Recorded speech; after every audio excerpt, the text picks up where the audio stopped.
One of the most important lessons I've learned in my life is to actually shut up and listen.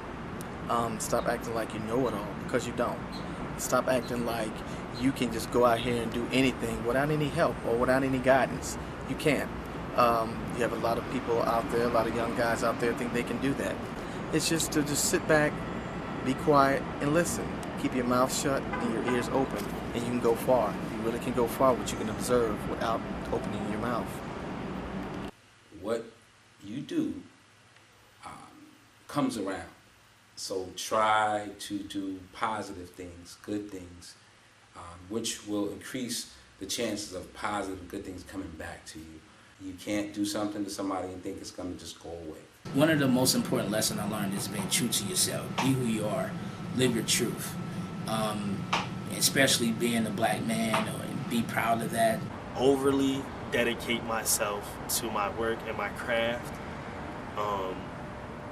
I must overachieve. I must prove that I can do the job.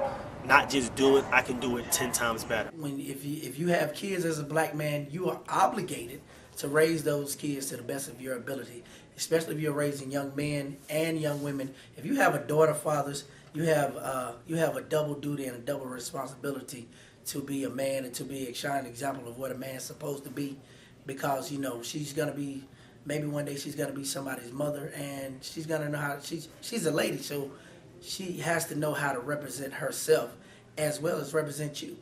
I think the most important lesson that I've learned and now in my life is that I have to know who I am and whose I am. And I've gone through some spiritual growth over the years, and that's kind of related to also not letting other people or other things define who I am, because if you let them, they will. And once I stopped allowing that to happen, then I was able to truly be who I think God is intending for me to be. One of the most important lessons that I learned in my life is just to be yourself. Treat people how you want to be treated. Respect gets respect, it gains respect, but you have to give it also to get all that back. And just be true to people. It's not as much about hard work or education as it is about who you know, and understand the way that life works, understanding that there are different sets of rules for each kind of person or each type of people, that what applies to someone doesn't necessarily apply to you. So you have to take life for what it is and apply your life circumstances to the things that you go through and the things that you may encounter. How to understand how to be a good Christian man. To speak up. I'm not known as a talker, and I kind of am probably viewed as like a passive person.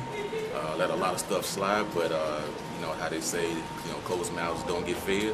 So if you don't ask for what you want, then 10 times out of 10 you'll never get what you want. No need to worry about things that are beyond your control. Control the things you can, and worrying about those things that you can't control is an exercise in futility. It just doesn't amount to much. It invokes a lot of stress, anxiety, and a lot of other things. Think about this. A lot of times everybody can relate to taking a test. And you take a test and you walk out of the room and you worry about how you answered the questions. Worrying about it at that point isn't going to change any of your answers.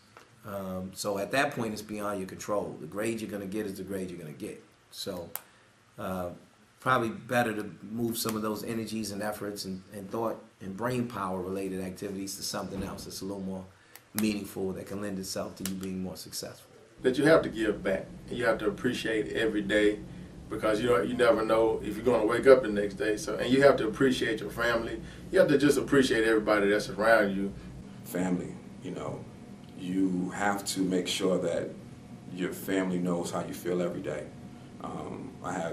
I'm married, I have some kids, and I want to make sure that they know that I love them every day, because anything can happen to me throughout the day, and that may be the last time that I get to see them is in the morning. And so I want them to know that, I love them, I appreciate them, so that, again, when I pass, my kids have something to remember me by.